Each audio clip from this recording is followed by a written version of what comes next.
Hello दोस्तों, हमने MCU में बहुत सारे वेपन्स देखे हैं। उनमें से कुछ वेपन्स जैसे कि थॉर का हैमर, थॉर का स्टॉर्म ब्रेकर, आयरन मैन के आर्मर, थैनोस की इन्फिनिटी सूट, कैप्टन अमेरिका की शील्ड और बहुत सारे ऐसे वेपन्स हैं जिसे हमने एमसीयू में देखा है। और मैंने इस वीडियो में बताने वाला एक और ऐसा वेपन जो कि बहुत औसम था और हम उसे एंड गेम में भी देख सकते थे, जिसका सीन है वो एंड गेम से डिलीट कर दिया गया था। जी हाँ, मैं बात कर रहा हूँ योंडू के याका एरो की। ये एक ऐसा वेपन है जो कि आवाज से ट्रेवल करता है और आपको चुटकी बजाने की भी जरूरत नहीं है। सिर्फ आप सीटी मारो और सारे के सारे लोग ऐसे ही खत्म हो जाएंगे। तो दोस्तों चलिए जानते हैं इस वेपन के बारे में पूरी की पूरी डिटेल और इसकी छोटी सी ओरिजिन। तो बिना किसी देरी के आज का वीडियो शुरू करते हैं। तो दोस्तों हम इसे guardians of the Galaxy volume 1 और guardians of the Galaxy volume 2 में देख ही चुके हैं। लेकिन अब देखने वाली बात ये है कि जब योंडू की डेथ हो गई guardians of the Galaxy volume 2 में, तो इसे दे दिया गया क्रैगलिन को और फिर ये हमें गार्डियंस ऑफ द गैलेक्सी 2 के एंड में ट्रेनिंग करता हुआ दिखा, जहाँ पे इसने ड्रैक्स के छाती में इसे मार दिया था। तो दोस्तों ये एक औसम सी बात थी। ये योंडू का याका एरो अभी भी एमसीयू में एग्जिस्ट करता है और ये इतना पावरफुल है कि वे किसी भी बड़े से बड़ी चीज को चीर सकता है। और दोस्तों सबसे बड़ी बात इसकी चलने की यानी कि इसके उड़ने की स्पीड जो है वो 1500 किलोमीटर से ज्यादा है। तो आप समझ सकते हो 1500 किलोमीटर यही रखा हुआ नहीं है, इतनी स्पीड में कोई ट्रेवल करेगा। जबकि हमारे क्विक सिल्वर भी इससे थोड़ा स्लो चलता है, मतलब कि जो हमारा एमसीयू का क्विक सिल्वर था वो इससे थोड़ा स्लो ट्रेवल करता था और क्विक सिल्वर से भी ज्यादा फास्ट जो है योंडू का याका एरो ट्रेवल करता है। तो आप अंदाजा लगा सकते हो कि ये कितना स्पीड है। तो दोस्तों ये बना हुआ है याका नाम के एक मेटल से, जो कि पाया जाता है सेंचुरी प्लैनेट पे और वहाँ पे एक अलग सी स्पीसीज भी पाई जाती है जो कि जिनको हम सेंचुरियंस कहते हैं और जिनको क्री ने एक्सपेरिमेंट करके बनाया था। और अगर बात की जाए इस मेटल की, तो ये जो मेटल है वो साउंड के साथ रिएक्ट करता है। मतलब योंडू अपने सीटी से ही इस मेटल का यूज आसानी से कर लेता है। और थोड़े मुश्किल शब्दों में समझाऊं तो ये सोनिक रिएक्टिव है और ये विसल की सोनिक फ्रीक्वेंसीज में चेंज आने के कारण रिएक्ट करता है। मतलब कि विसल के साउंड की फ्रीक्वेंसी जिस टाइप की होगी उस टाइप से ये रिएक्ट करेगा। आप इसको रोक सकते हो, इसको किसी भी स्पीड में चला सकते हो।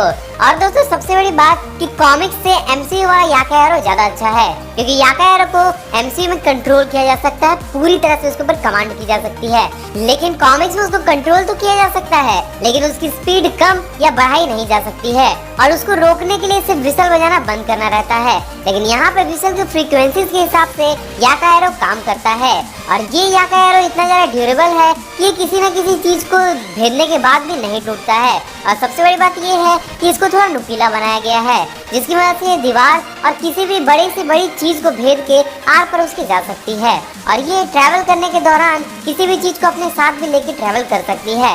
अगर देखा जाए तो इसकी स्पीड 1500 किलोमीटर से भी ज्यादा है, लगभग 1600 के आसपास। तो ये चीज स्पीड इतनी ज्यादा है कि आपको पता भी नहीं चलेगा और वो चीज किसी का भी काम खत्म करके वापस आ जाएगी।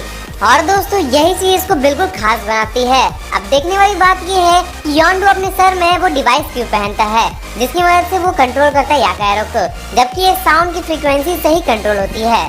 तो दोस्तों ये भले साउंड की फ्रीक्वेंसी से कंट्रोल हो जाती है, लेकिन अगर कोई लॉन्ग रेंज की बात की जाए तो लॉन्ग रेंज में याका एरो ऐसे काम तो नहीं करेगा, सिर्फ शॉर्ट रेंज में ही काम करेगा।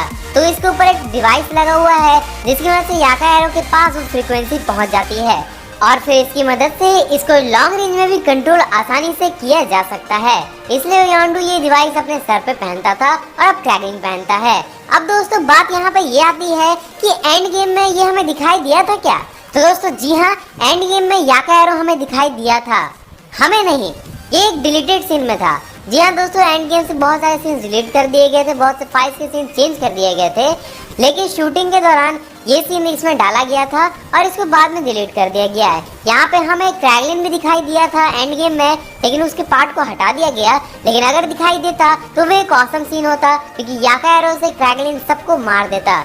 हो सकता था कि शायद थैनोस को भी मार देता, लेकिन ये थोड़ी सा ज्यादा हो जाता, इसलिए मार्वल वालों ने इसको वहां से हटा दिया। और क्रैगलिन अभी भी उतने अच्छे से तो नहीं जानता है जितने अच्छे से योंडू जानता था, लेकिन वो अभी भी पूरी तरह से सीख गया है। और ये डिलीटेड सीन का पता चला तब जब कुछ फोटोज अपलोड की गई, जहाँ पे हमें दिखाया गया क्रैगलिन जो है एंड गेम के सेट पे है और वहाँ पे वो योंडू का याका एरो का जो डिवाइस है उसको पहन के रखा हुआ है। तो दोस्तों योंडू की याकारो की जर्नी बस इतनी ही थी। ओरिजिन में हिसाब से आपको समझ में आ गई होगी, एंड गेम में था ये भी आपको पता चल गया होगा।